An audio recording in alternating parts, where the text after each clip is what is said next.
Hello and welcome to ARIRANG News Break on this Wednesday, August 31st here in Korea. Live from Seoul, I'm Han. We'll begin with seemingly intensifying fear politics by North Korean leader Kim Jong-un. Another high-level official in the Hermit Kingdom has been executed as Kim appears to be trying to tighten his grip on power. Two other senior officials have also been sent for so-called re-education. Kim starts us off. North Korean leader Kim Jong-un's reign of terror is expanding beyond the military and the party to his cabinet. South Korea has confirmed the North's vice premier has been executed and two other senior officials have been sent for so-called re-education. An official at Seoul's Unification Ministry said Wednesday, North Korea's vice premier Kim Yong-jin was put to death by firing squad sometime last month for anti-party and anti-revolutionary crimes. The 63-year-old had been investigated by the regime's State Security Department after being caught dozing off during the Supreme People's Assembly in June.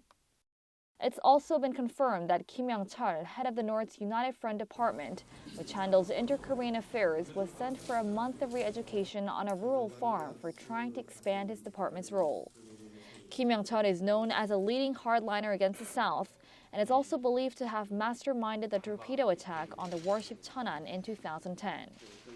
The secretary of the North's Propaganda and Agitation Department, Choi Hui, was also sent away for re-education in May as punishment for mishandling of the regime's propaganda activities. North Korea's killing of high-level officials for supposed disloyalty to their leader is widely known, Kim Jong-un's execution of his uncle Chang Song-taek being a landmark case. More than 100 military and party officials are believed to have been executed since Kim Jong-un took power in late 2011. And experts say the brutality will continue to ensure his officials' loyalty. Kim, ARIRANG News. Meanwhile, Seoul's first Vice Foreign Minister Im Sung-nam has arrived in China for talks with his Chinese counterpart Liu Zhenmin to make final arrangements for the G20 summit in Hangzhou, which begins this Sunday. Although neither Seoul nor Beijing have officially confirmed it, the meeting is likely to be a fine-tuning of the agenda for a Korea-China summit on the sidelines of the G20, which would bring together Presidents Park Geun-hye and Xi Jinping. Leaders of the two countries will likely touch upon South Korea's deployment of the U.S. THAAD missile defense system, over which Beijing has expressed concern regarding its security interests. Also on the table could be North Korea's latest ballistic missile launch. Korea's rival parties are still locking horns over the approval of a nearly $10 billion budget supplement aimed at boosting the economy. Lawmakers on the National Assembly's Special Committee on Budget and Accounts have been holding negotiations since this morning, but have failed to narrow their differences. The parties had originally agreed to approve the extra funds on Tuesday. The main opposition Minju Party of Korea wants to provide assistance to local education offices burdened by high childcare costs and give extra support to South Korean firms shut out of the suspended Inter-Korean Kaesong Industrial Complex. The ruling Saenuri Party says it will not yield from what the rival parties already agreed upon last week.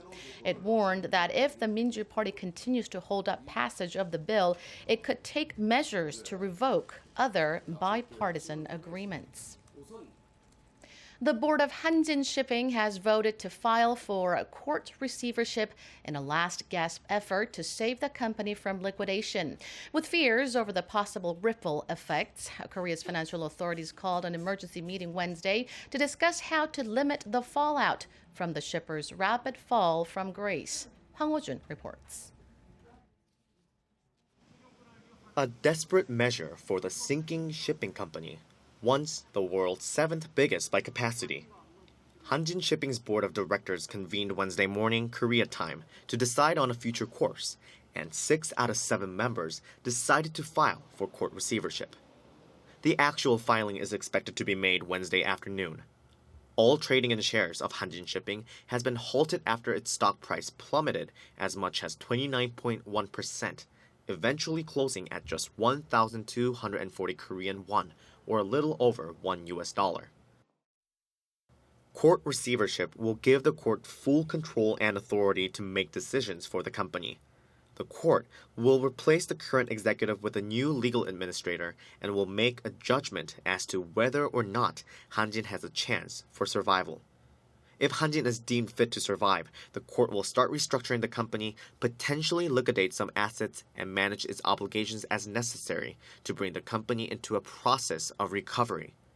The court will also continue to closely monitor the company's debt repayment.